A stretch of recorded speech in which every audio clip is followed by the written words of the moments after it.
And if you want to cut with a different tool than a pin tool, I'm okay with that too. But I'm going to try to do the whole bottom in one fell swoop and make it nice. I'm going to try to make it fluid. So I'm laying my pen tool down to make it nice and fluid.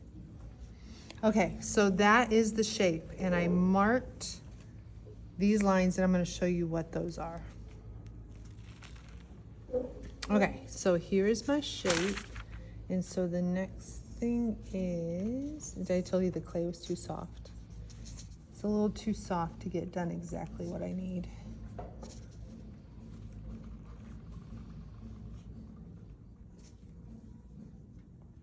Okay, so I'm going to remove that. It's troublesome. Okay, so I'm going to remove this. And this can probably go back in the bag over there because that's so much. I don't need that much. But I'm going to put it in the bag for now to keep it moist. Okay, so can somebody go to the drawer back there and find the clay rulers and grab me one, please? It's back over there. The rulers over here are for drawing. The rulers over there are for clay. So if anyone could go get me one, that would be delightful.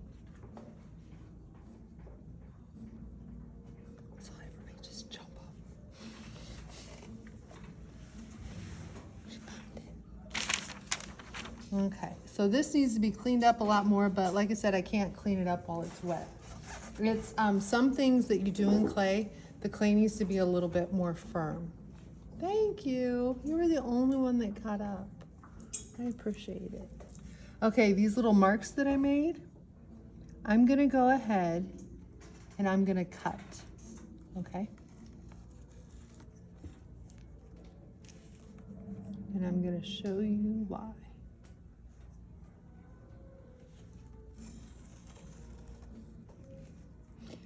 So when the clay is more firm, what I'm gonna do is I'm gonna make a bevel edge here, make a bevel edge here, and make a bevel edge on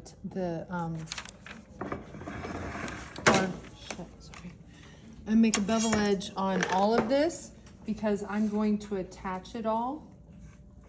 And then from the side, it's going to look like this. And it's gonna hold the plate. I'm gonna attach it. There's gonna be 3 walls and these are gonna come out. So these are this and it's going to come out and be flat back there. And it's gonna come out and it's gonna hold the plate right here. So the plate's gonna rest the bottom of it right here. And these are gonna come up like this. And it's gonna be a plate holder, okay? So we're gonna have to miter the edges to make that fit together, and I'll show you how, but I can't today. So I'm gonna let this dry out. And I believe that will be the proper size to hold this plate, okay? I could probably make it a little bit bigger, but I think it'll be okay, all right? The other thing that I want to show you is the Scragfito on your plate.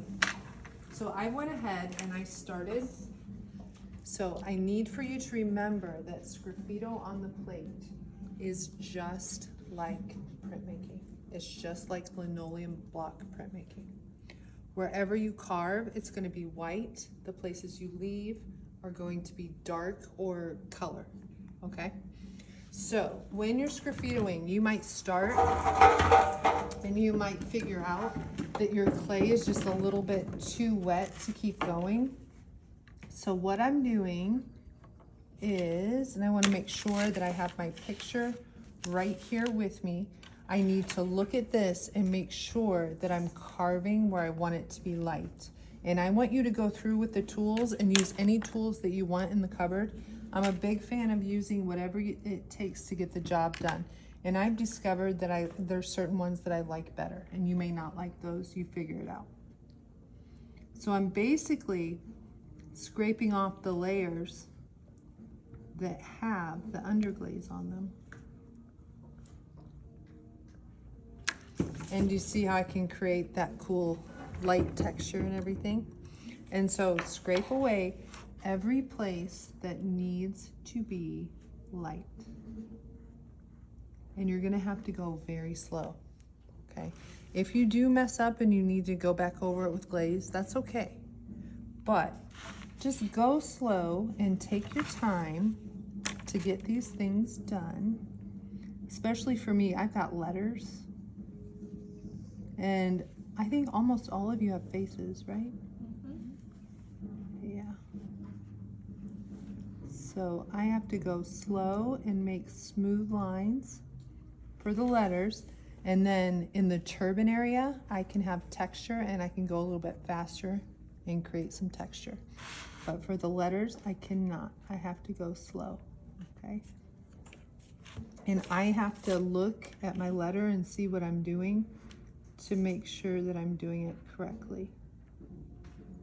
So some areas I need a neat, smooth line.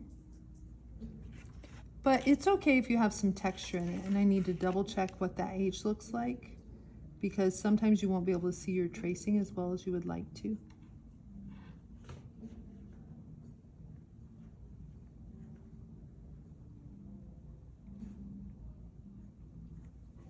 See how fun this is? Yes. It's all the fun of printmaking without having to get the ink and print up the plate. Yeah. Okay, so then if you can imagine, we're gonna fire this, and remember, when the clay dries, what happens to it? There's a couple things that happen. Tell me what those are. What happens when the clay dries? Huh? Oh yeah, it does sometimes. So when it dries, technically, what does that mean? Huh? The water comes out, okay? If you have a spot on the floor, on your carpet, and you put water, soap and water on it, and you clean it to get it, you scrub it to get it clean, isn't that spot where you put the water darker? Mm-hmm. So what happens when you take all the water out of the clay? It's dry. It's dry, you're absolutely right. And it gets lighter, yes.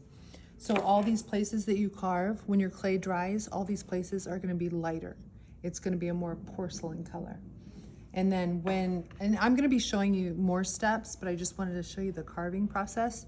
And then when this becomes bone dry, we'll put it in the kiln and we're gonna fire that underglaze into the clay. And then after we fire the underglaze into the clay, then we're gonna take it out and we're gonna clear glaze it, and it's gonna be glossy, okay?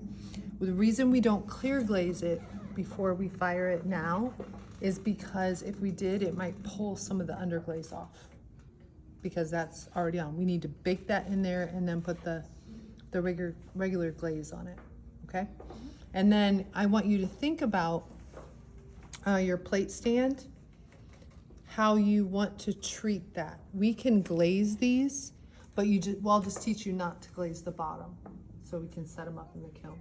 And so you want to think what will go with that. So you don't have to worry about glaze now, but yeah.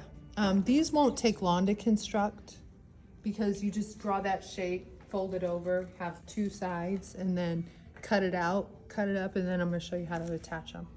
So I just wanted to show you this so you can think about it, like timing wise, like if you're waiting for something, then maybe you think, oh, I should probably go construct my plate easel, okay? And other than that, do you guys have any questions about the plate right now? Okay, if you have your 3 coats of glaze on it, you're ready to, oh, remember I showed you yesterday to transfer your image? I just taped mine on in 2 places, and then I took a dull pencil and I traced all the, what areas? Light areas. All the light areas. Trace all the light areas because that's where you're carving. Okay, mine got confusing because do you see how mine switch over between light and dark? It got a little confusing. I mean, it's doable, but it got a little confusing, but I'm fine. Okay? All right, it's fun. Okay, let's go.